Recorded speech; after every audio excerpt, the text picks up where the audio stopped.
యవనులు, పెద్దలు, చిన్నలు ప్రతి ఒక్కరూ కూడా give first priority to God's word. దేవుని వాక్యానికి ప్రాధాన్యత ఇస్తే ఆ వాక్యాన్ని కుటుంబాన్ని స్థిరపరుస్తుంది, ఈ బ్రతుకుని బాగు చేస్తుంది, దురలవాట్ల వైపు చెడలవాట్ల వైపు వెళ్లకుండా నిలబడే విధంగా చేస్తుంది. నేను అందరూ విడిచిపెట్టినా అమ్మా నాన్న నీకు లేకపోయినా ప్రభు హస్తం నీకు తోడుగా ఉన్నదనేటువంటి ఒక మనోదిబ్బరంతో, ధైర్యంతో, ఆశతో ముందుకు వెళ్ళగలుగుతావు.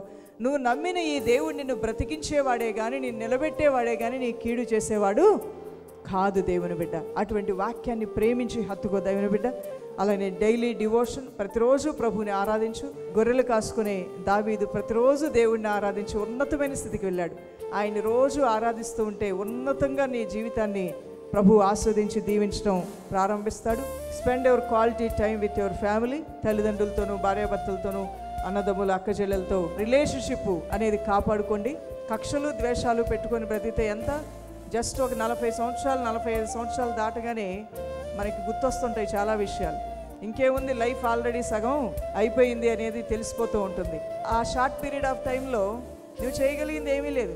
బ్రతికున్న 4 రోజులు కూడా సమాధానంగా ఉండు. కక్షలు, కోపాలు, ద్వేషాలు వీటిని విడిచిపెట్టి ఈ సంవత్సరంలో దూరంగా ఉన్నారేమో, ఎడముఖం పెడముఖంగా ఉన్నారేమో, వాటిని వదిలేయండి. ఎవరో ఒకరు తగ్గించుకొని వెళ్ళి మాట్లాడండి, ప్రయత్నం చేయండి.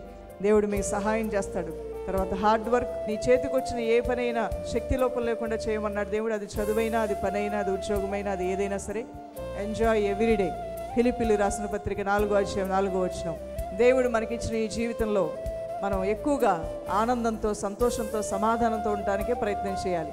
ప్రతి చిన్న విషయానికి చింత పెట్టుకుంటే జీవితం అంతా చింతలమయమైపోద్ది. గతించిపోయిన విషయాలు, నీ బాల్య దినాలు కొన్ని రోజులు జ్ఞాపకం చేసుకుని ఏడుస్తారు. యవ్వన కాలంలో జరిగిన నష్టాలు కొన్ని రోజులు జ్ఞాపకం చేసుకుని ఏడుస్తారు. మరికొన్ని రోజులేమో వాళ్ళకి మంచిగా జరుగుతుంది, నాకు జరగట్లేదు ఏడుస్తుంటారు. జీవితమే ఏడుపులాగా అయిపోతుంది. అలా వద్దు.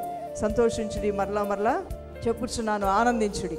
ఈ పరిశుద్ధ వాక్కులు ఆత్మదేవుడు మీ హృదయాల్లో స్థిరపరచును గాక.